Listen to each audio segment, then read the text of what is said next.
Hello, I'm John Calloway. Since the beginning of time, people have looked up to the sky and wondered, is anybody out there? Tales of invaders from outer space have populated storytelling, scaring and amusing children and adults alike. But it wasn't until the dawn of the 20th century that the idea of men from Mars began to look a little less like science fiction. H.G. Wells' 1898 novel, The War of the Worlds, posed the very real possibility that there could be others out there, and perhaps they're not friendly at all. If the Wells story made people stop and think, then it took another 40 years, another medium, and the creative genius of another storyteller to make people panic over the thought of Martian invaders. Orson Welles, in one short October hour, changed the way people think not only about attackers from Mars, but also the world they live in, and the fine line that may sometimes separate fact from fiction. The dramatization of The War of the Worlds was written by Howard Koch, who adapted the original story to fit the medium of radio. Koch included real locations in the script, as well as structuring the story like a series of news bulletins, gradually building suspense over the course of the program.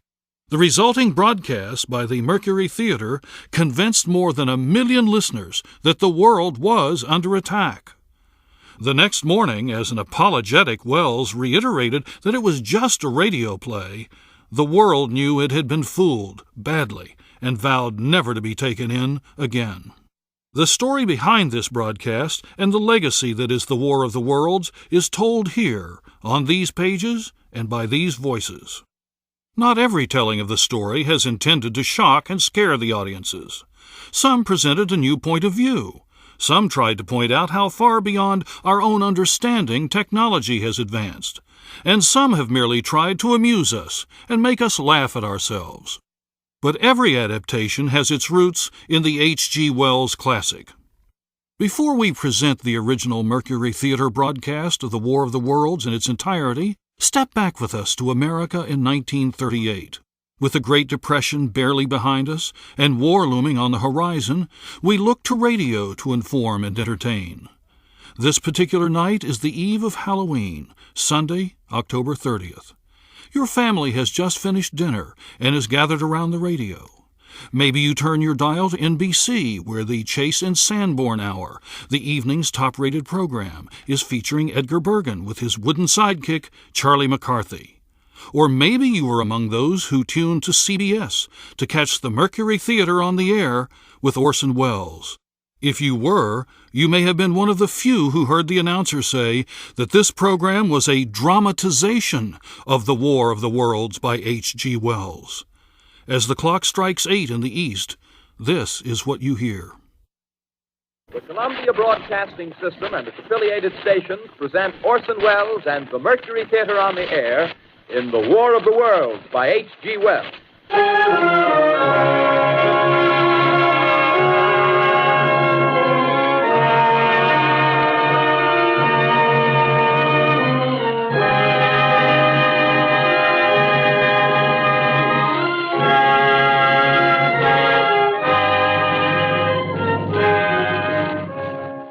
Ladies and gentlemen, the director of the Mercury Theatre and star of these broadcasts, Orson Welles.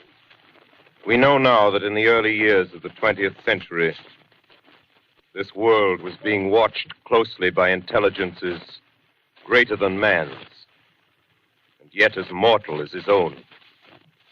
We know now that as human beings busied themselves about their various concerns, they were scrutinized and studied, perhaps almost as narrowly as a man with a microscope might scrutinize the transient creatures that swarm and multiply in a drop of water.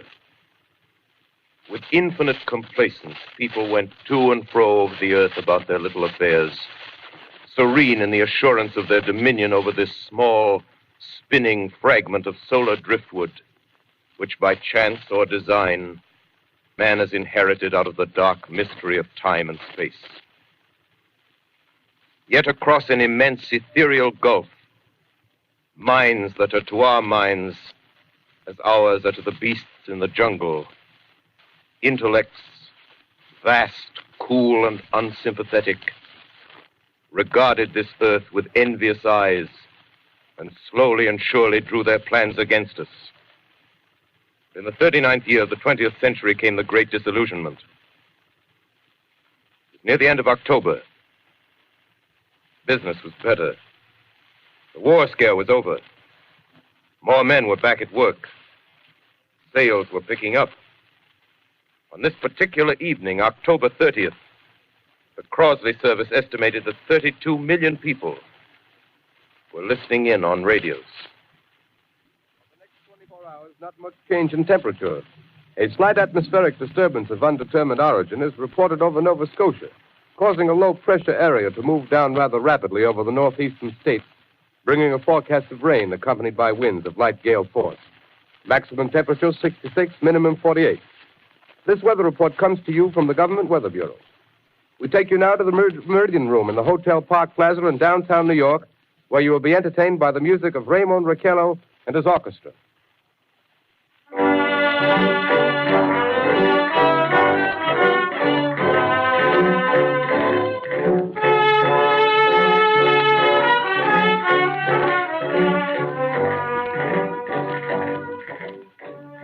Good evening, ladies and gentlemen.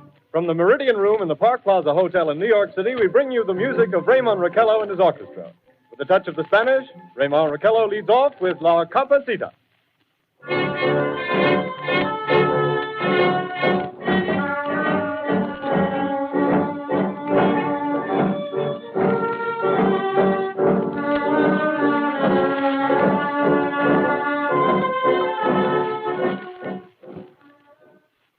Ladies and gentlemen, we interrupt our program of dance music to bring you a special bulletin from the Intercontinental Radio News. At 20 minutes before 8 Central Time, Professor Farrell of the Mount Jennings Observatory, Chicago, Illinois, reports observing several explosions of incandescent gas occurring at regular intervals on the planet Mars. The spectroscope indicates the gas to be hydrogen and moving toward the Earth with enormous velocity. Professor Pearson of the observatory at Princeton confirms Farrell's observation and describes the phenomenon as, quote, like a jet of blue flame shot from a gun, unquote. We now return you to the music of Raymond Raquello, playing for you in the Meridian Room of the Park Plaza Hotel, situated in downtown New York.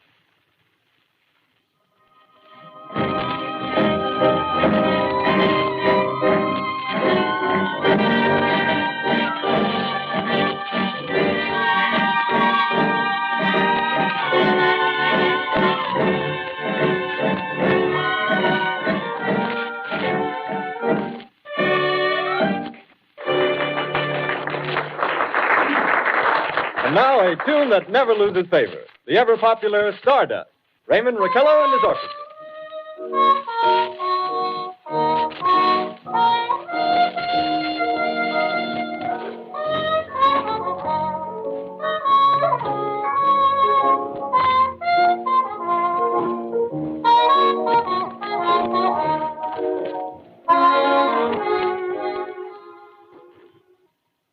Ladies and gentlemen, following on the news given in our bulletin a moment ago, the Government Meteorological Bureau has requested the large observatories of the country to keep an astronomical watch on any further disturbances occurring on the planet Mars.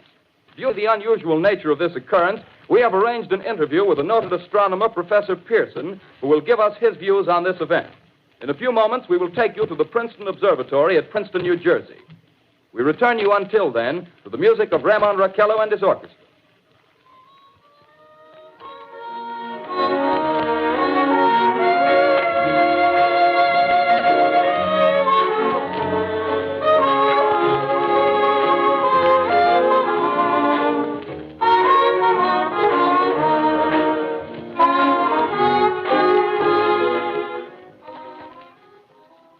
We are ready now to take you to the Princeton Observatory at Princeton, where Carl Phillips, our commentator, will interview Professor Richard Pearson, famous astronomer.